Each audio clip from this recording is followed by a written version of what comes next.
sim, Ela está sim. até citando aqui, que ela está repicando o fermento lá. É uma situação, o que que acontece? Eu não posso falar que não funciona, porque a gente sabe que funciona. Mas normalmente a gente tem mais alterações com esse tipo de fermento do que quando a gente faz um fermento de inoculação direta. E isso é muito lógico, né? Quando a gente faz a repicagem do fermento, muitas vezes a gente não consegue aquela proporção adequada, principalmente esses fermentos de filagem no dia seguinte, que eles não são um grupo de bactérias presentes ali. Normalmente a gente tem grupos ali de bactérias um pouco diferentes. E o que, que acontece? Na hora de fazer a repicagem, né, muitas fábricas às vezes fazem até repicagem por peso, que é pior ainda. Pesa 3 gramas do fermento para fazer uma repicagem, depois mais 3 gramas para fazer outra e assim por diante. Isso é pior ainda. É aí que a gente perdeu completamente, né, aquela proporção. Por que eu estou falando isso? Porque se em 1 grama do fermento você tem, exemplo, 70% de um grupo de bactérias, né? E 30% de outro. Será que quando você pegar ali 2 gramas daquele fermento, você vai conseguir ter 70, 30? Né? Não dá para a gente ter essa precisão. Isso traz muito prejuízo. Aí tem dia que a mussarela dá o ponto rapidamente, tem dia que ela demora mais, tem dia que a mussarela fica muito mole, tem dia que a mussarela custa dar o ponto de filagem, quando fila fica toda rugosa. Então, assim, o fermento é um dos ingredientes mais importantes desse processo. Né? E não é só para mussarela, né? Mas na mussarela ele tem um efeito tão importante, né? Que é antes do processo. Aí a gente fala assim, mas não é importante para a fabricação de queijo maturado? É, só que o efeito é lá na maturação. Para mussarela, o efeito é anterior, é durante o processo. Se ele não agir de maneira adequada durante o processo, a gente não tem solução.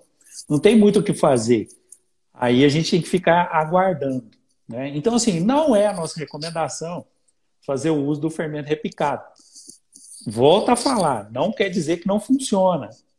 Funciona. A gente só entende que o controle ele é prejudicado. E uma vez o controle ser prejudicado, sabe o que mais prejudica? Rendimento. Seu rendimento vai variar tanto que você não vai ter certeza de quais são as alterações que verdadeiramente têm atrapalhado o desenvolvimento do seu fermento. Então, por isso a gente não recomenda, né, fazer o uso do fermento repicado. O custo-benefício do fermento, se a gente avaliar, colocar numa tabela, né, tudo aquilo que a gente tem de custo no processo de fabricação da mussarela, no processo, né? Eu não falo ali que a gente tem custos que cada fábrica tem, né? O seu custo operacional, cada fábrica tem o seu, mas o custo de processo ali, de matéria-prima, de ingredientes, ele é basicamente, ele deve ser muito parecido em todas as fábricas. E quando a gente faz essa relação, a gente percebe que o fermento tem um custo muito baixo, muito baixo. Só que aí o que acontece? Quando a gente vai comprar, fala com o cliente assim, não, tem que comprar um fermento assim, assim, assim. Mas isso eu vou usar um pacote desse em cada tanque, isso é muito caro. Cara, é porque ele vai fazer um pedido lá de 100 pacotes de fermento. O fermento custa lá o quê? 10, 15 dólares, aí ele acha que é um absurdo usar aquilo em um tanque de fabricação. Mas não é esse o resultado que a gente deve avaliar. Né? A gente acabou de falar de equipamento, não é o custo do equipamento que vai te trazer o resultado. Né? Mas a relação custo-benefício. Se a gente olhar lá nessa tabela com os valores de cada ingrediente que você está usando, é muito claro que o leite tem uma expressão muito maior no custo. Né? E o fermento representa uma pequena parcela. Pequena mesmo. Para quem faz esses cálculos, vai entender o que eu estou falando. É tão pequena que não justifica a gente ter tanta variação no processo, no produto final, e tanta reclamação, devolução, né? Tanta coisa que pode acontecer que não se justifica. Por isso que a gente não indica fazer o uso do fermento repicado. Ele traz mais dificuldades para controle. A gente fala sempre, mussarela é um produto que é como se fosse uma commodity. Então ela é muito produzida, é muito consumida, mas destaca quem tem controle. Isso é claríssimo. Destaca na produção de mussarela quem realmente tem controle sobre o processo de fabricação de mussarela. Porque ele consegue uma mussarela com rendimento adequado, com a qualidade adequada, e ele vai vender e não tem devolução. É isso que a pessoa precisa de conseguir. Porque senão não consegue competir nesse mercado que é verdadeiramente muito, muito competitivo.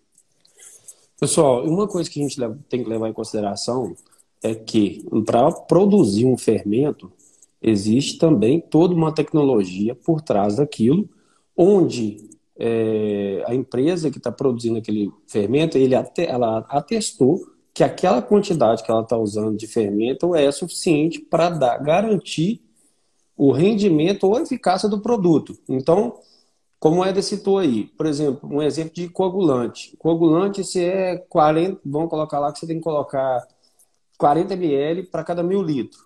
Se você colocar 20 ml, vai coagular? Vai coagular. Aí talvez o brasileiro, o brasileiro em geral, ele tem um viés de querer ser mais esperto. Não estou falando que é o caso de ninguém, mas isso é em geral. Ah, eu consigo fazer com 40 ml, ou seja, eu estou tendo um ganho de 20 ml, eu estou gastando 50% do valor, nossa, eu sou diferenciado, eu descobri uma coisa muito foda. E, na verdade, você está perdendo. Então, assim, é muito importante avaliar o que é a recomendação do fabricante. E deixar de lado um pouco aquela cultura de tipo assim, pessoal pede para colocar um pacote para cada queijão mate, mas é porque eles querem vender fermento. Gente, eu acho que a gente tem que deixar de lado um pouco essa desconfiança de tudo e de todos. Se o fabricante está recomendando utilizar um pacote para cada queijão mate, vamos colocar um pacote para cada queijão mate. É igual eu estou falando, vai funcionar repicar? Vai funcionar. É eficiente? Não é eficiente. E você está trabalhando com uma commodity, como o Ed citou, onde você tem que ter um padrão. É um queijo de processo. Você tem que ter um padrão à risca. Se sair fora do padrão, não vai fatiar, não vai derreter, o prejuízo é muito maior do que usar aquilo lá. Incontestável. É simples a gente fazer um raciocínio disso aí. Nós estamos tendo aí vacinação do Covid. Se você tiver que tomar 10 ml da vacina, 5 vai resolver? Não vai resolver, porque você tem que tomar 10 para ter eficiência. É a mesma situação no caso de um fermento, no caso de um coagulante. Então, sim, tomem bastante cuidado. Eu estou falando isso aqui no intuito de ajudar e de fazer vocês refletirem sobre o que vocês estão fazendo na fábrica de vocês. Isso é muito importante. Então, antes de achar que está tirando determinado tipo de vantagem, vamos colocar assim, em cima daquele produto, que está usando menos e está saindo mais barato, a vantagem que eu estou querendo dizer é essa, né? Então, eu estou obtendo um ganho maior do que eu iria ter. Na verdade, você está tendo uma perca muito grande. Então, você não está obtendo ganho nenhum. Na maioria dos casos. Isso a gente está falando porque a gente tem bastante experiência em fábrica e a gente já viu isso. É comprovado para a gente. Então, chega em fábrica que o proprietário se vangloria de falar assim, o cara mandou colocar 40 ml de coagulante, eu estou colocando 20, estou gastando 50% do valor. Falei, amigo, vamos fazer uma conta? Vamos dar uma olhada aqui, vamos lá fazer um teste com 40. Na hora que ele observa o rendimento, ele fala, cara, como é que eu fiz um negócio desse? Então é muito importante isso. Isso aí acontece muito, porque em algumas situações falta aquilo que a gente acabou de falar, controle. Se não tem controle, ele não vai identificar isso, ele vai entender sempre que ele está fazendo o que é melhor. Mas ele não fez controle, né? Não conseguiu ver isso.